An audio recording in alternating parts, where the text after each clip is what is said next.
Next speaker is a woman who is such a force of transformation, such a force of extraordinary wisdom. I am so excited to introduce to you the incredible, beautiful, wise Rebecca Thorne. Let's give her a huge round of applause. Yay, Rebecca! Rebecca! You're beautiful! Yay, Rebecca! Oh my gosh, You are amazing! There. Awesome. All right. So take what you need. Take what you need. I love it. Whenever you're ready, we are here ready for you. Thank you. Thank you so much. That feels so amazing. So my name is Rebecca, and the name of my talk is The Voice. And I'm going to start by telling you a true story. I just moved into a new home and my kids were little. So this was like 15 years ago, elementary school age. And I had just put them to bed.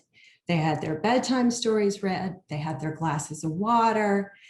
And those last questions they ask as you're leaving the door were answered, and they were finally asleep.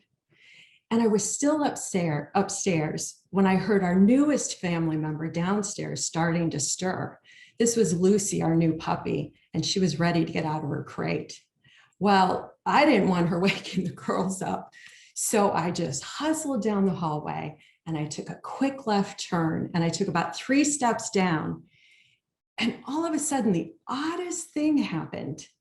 I heard this voice say to me, "Turn on the stair lights." Now, in case you don't know what stair lights are, they're like street lights. They light your way where you're going. And it's really helpful when it's dark.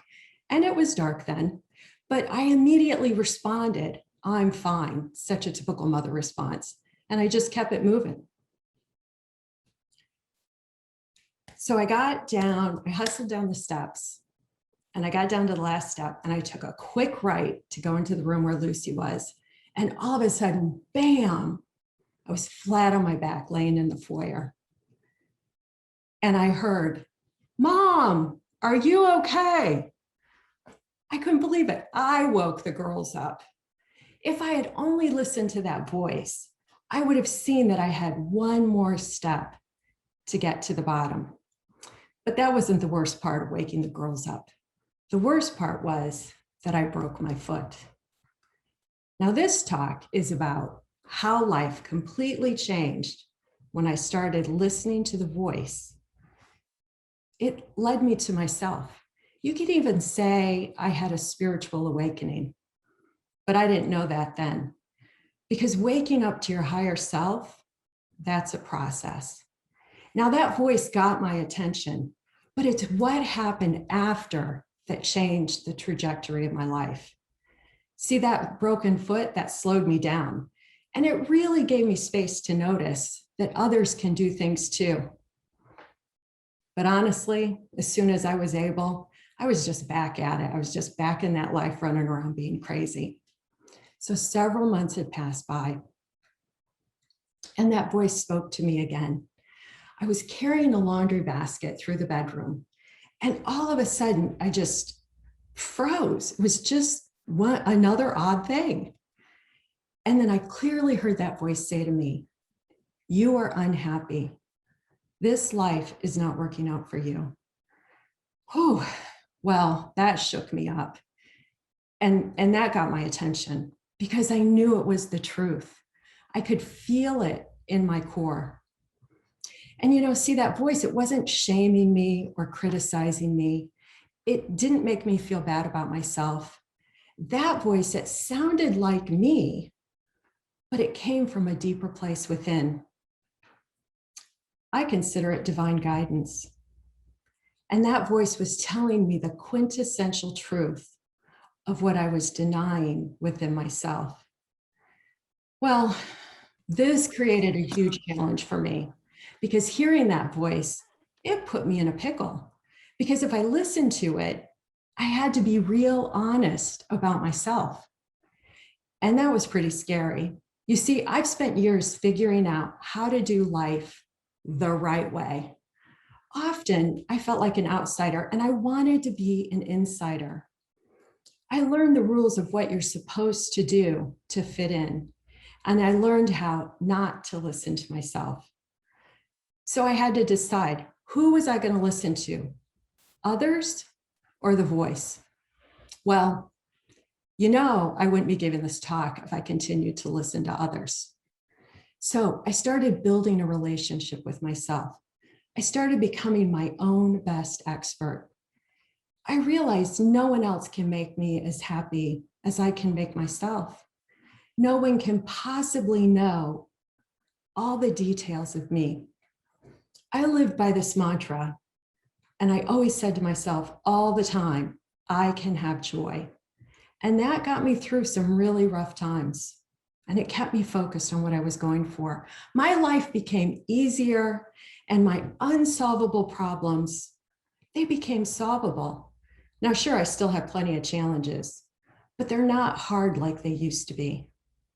Life's become clearer, and it makes sense now. So I want to share one last story with you. And it illustrates how following my voice over the years has expanded and continues to surprise me, really giving me the gifts of the unseen world. So I grew up in the Midwest, middle-class family. I had one older sister. Every summer, my parents would pile us in the car for a week or two at a time, and we drove in every state in the country. I mean, I've seen like the giant ball, everything, except Alaska.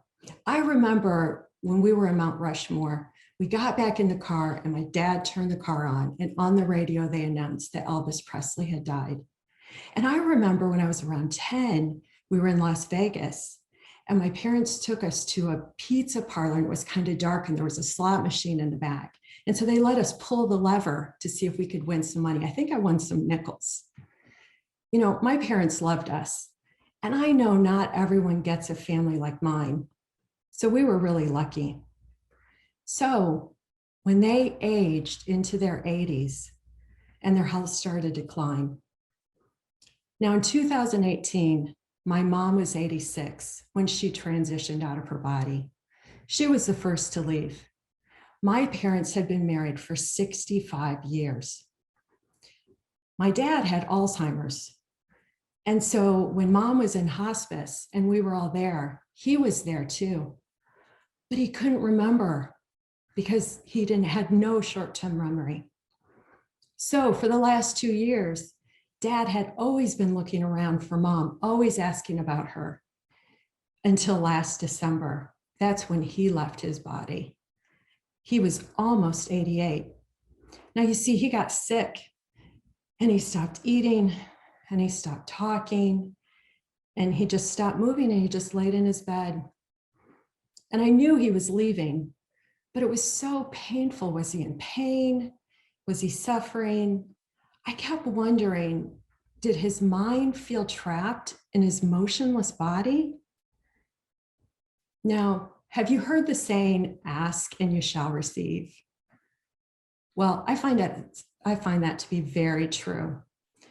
Because over the years, when something doesn't make sense, or I have a deep wondering about whatever it is, I've learned to ask questions and wait. So within a few days, the universe answered the questions I had about my dad. I'll never forget, it was 3 days before he passed. It was a Friday. I went to bed and I closed my eyes.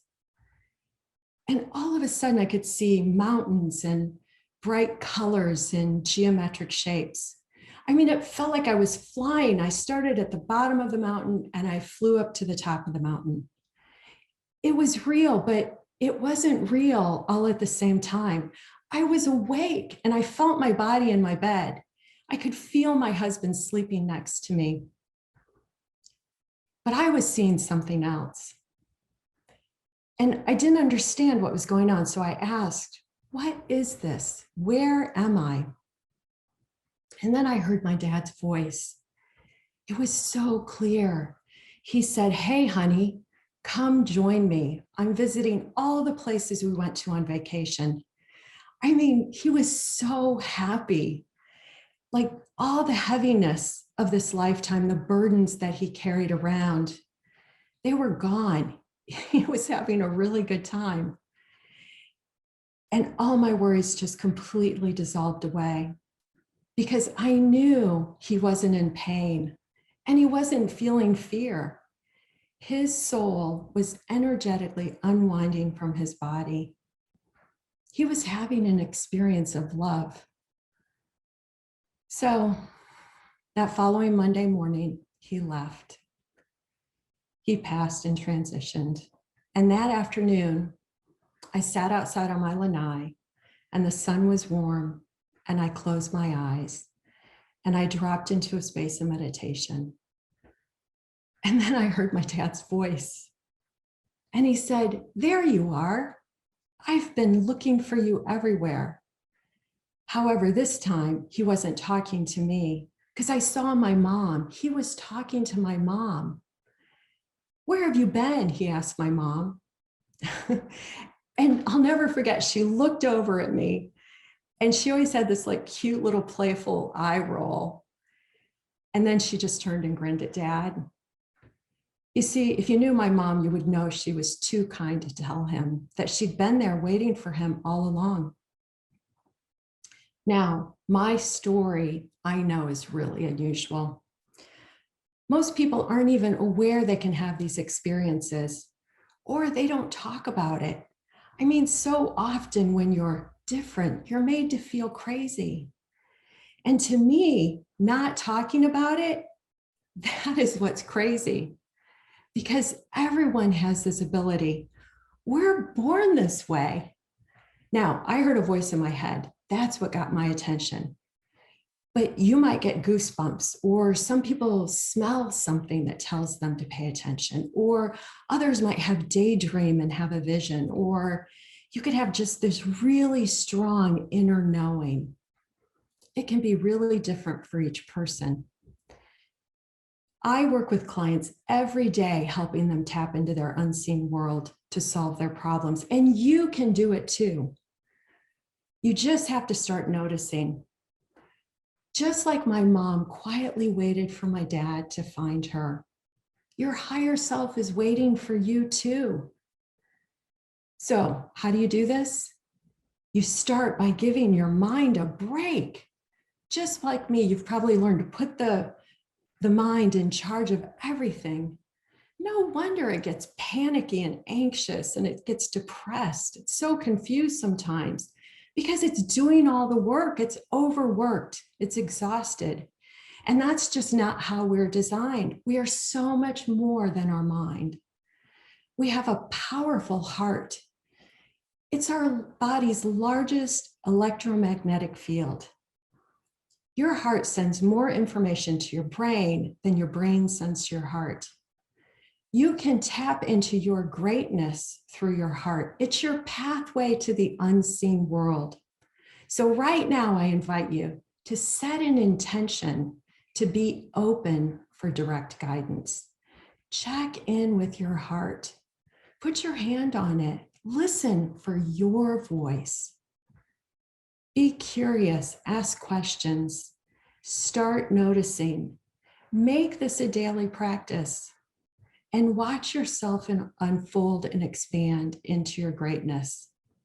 Because this is where you'll find you, the real, authentic you. And this is where you'll find your courage. It'll be there too. So be open to how your voice is trying to get your attention. Now, my voice started in my head because that's the place I was paying attention to, but then it led me into my heart space. So trust yourself. You're not crazy and you're not making this up. And honestly, I just want you to know, I don't have anything more special than you. I just broke my foot years ago and started wondering about that voice in my head that sounded like me, but wasn't me. So thanks for listening. I appreciate that. That was amazing, Rebecca. Oh,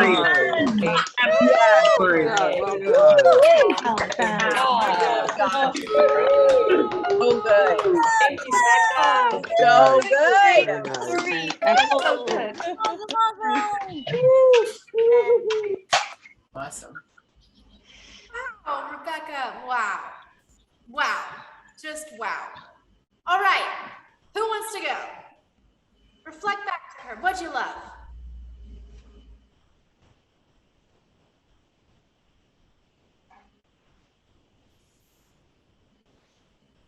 Speechless. Well, I'm going then.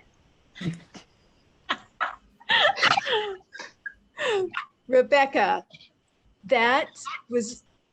you told such a great story, and there was so much like softly delivered wisdom that gave me, and I think I'll speak for the audience that would be listening, such grace to know that we could do this too, that these are all things within our reach, and your experiences through them gives me so much anticipation, because I've been working on it too since I've worked with you in Mastermind. And I just think you're brilliant. What a great delivery.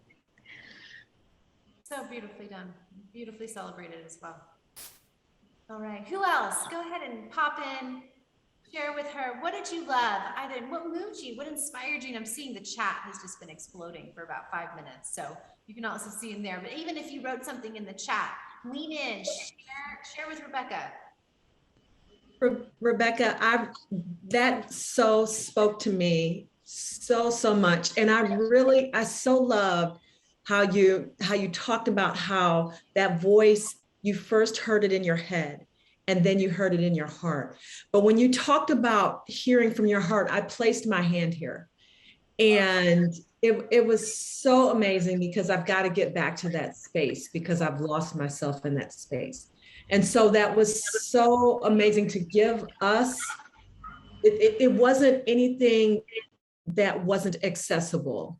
You made it so that it is accessible to everyone, just through telling your story, just by hitting your foot or breaking your foot at the bottom of the stair. I mean, that's how, like, every day is that. And so thank you so much for the reminder of the reconnection that we can all have. So much. Thank you. Beautiful, Kay. So beautiful. Rebecca, I'm just so, I just, each time I hear it just evolves. And today was just this exquisite evolution. And I just was so wowed. I was so wowed of how you wove and just the whole ending of your guidance to us, right? I mean, it was so beautifully done and shared. I have a Post-it now that I wrote while you're talking. I'm here keeping next to my computer. It's like, ask questions and wait for the answer. It's right here. In those moments, where it's like, oh, I feel stuck on something and I'm not sure how, and I get into complaint or all of my patterns about it. Instead, just the simple reminder of just ask questions and wait. Right? So that just really deeply, I mean, it felt like you are the guidance here for me now, reminding me of how important this is. So thank you for this exquisite work of art. And it's so beautiful to be witness to you on this journey. And I hope you're really taking in the incredible messages here in the chat from so many women. Let's give her another huge round of applause. Rebecca, thank you. Beautiful, Rebecca. Rebecca. That was awesome. Thank you. What a Awesome, beautiful Rebecca. talk. Wonderful. Thank you, Rebecca. So good. Beautifully done. So good. I have mine too. Yeah. Woo!